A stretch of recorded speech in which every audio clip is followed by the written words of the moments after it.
Nah, fleksibilitas memainkan peranan penting ya dalam memitigasi resiko-resiko yang ada dan juga ketidakpastian yang mungkin muncul ya yang dihadapi oleh suatu rantai pasok global ya. Nah, di sini ada 3 kategori besar dari fleksibilitas. Yang pertama itu adalah fleksibilitas produk baru, itu kemampuan untuk menghasilkan atau memperkenalkan produk baru ke dalam pasar dalam waktu yang cepat. Kemudian mixed flexibility ya, kemampuan untuk memproduksi suatu variasi produk ya, di dalam tempo waktu yang singkat. Kemudian volume flexibility ya, kemampuan untuk mengoperasikan ya produksi ya pada tingkat level output yang berbeda ya dengan menguntungkan.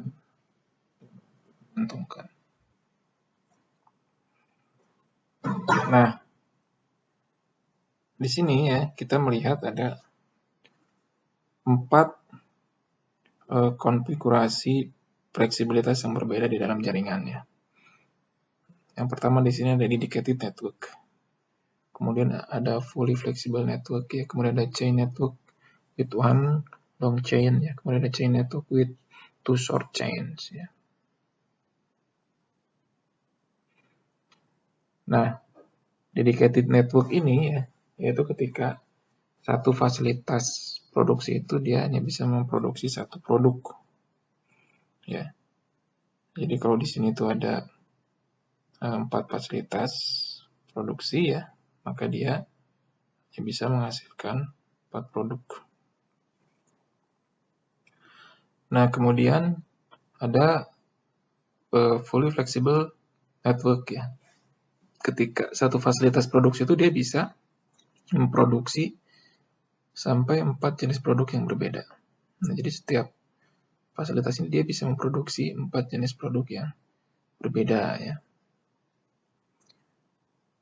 Nah, kemudian ada chain network with one long chains ya.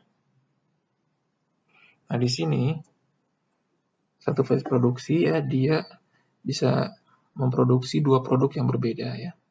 Nah, jadi ketika satu fase produksi ini dia membutuhkan tambahan kapasitas, maka bisa menggunakan fase produksi yang lain ya untuk menghasilkan produk yang sama ya. Kemudian ketika proses produk tersebut juga masih kurang, maka menggunakan proses produksi yang berikutnya. Ketika masih kurang, kemudian bisa menggunakan proses produksi yang berikutnya. Jadi berantai ya untuk bisa saling melengkapi kapasitas ya ketika kapasitasnya itu kurang ya. Nah, namun ini dinilai kurang efisien ya atau kurang ekonomis ya, jadi biayanya lebih tinggi. Nah, sehingga dirancang ya fleksibilitas dengan menggunakan chain network with two short chain, jadi dengan menggunakan rantai yang lebih pendek ya, jadi bukan rantai panjang. Nah, di sini hanya melibatkan misalnya 2 fasilitas, jadi kalau satu fasilitas itu dia masih membutuhkan kapasitas dari fasilitas yang lain, maka dia bisa menggunakan fasilitas yang lain ya untuk melakukan produksi yang berbeda ya.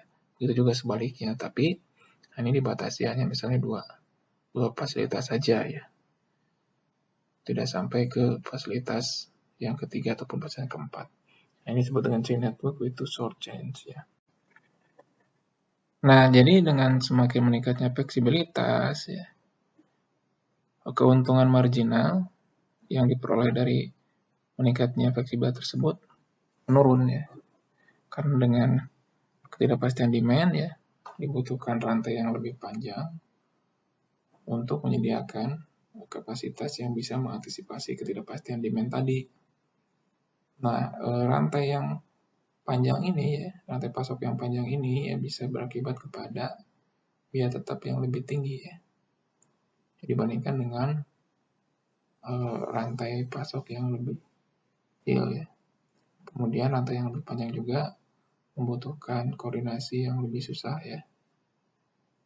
Nah, ini bisa mengurangi ya tadi keuntungan marginal ya. Nah, fleksibilitas dan juga rantai atau keterkaitan itu ya antar supply efektif ya ketika berhubungan atau berurusan dengan fluktuasi demand. Tetapi kurang efektif ya ketika berhubungan dengan terputusnya supply. Ya, jadi efektivitas tadi itu ya ketika supply terputus ya tidak bisa efektif juga untuk mengantisipasi risiko yang ada.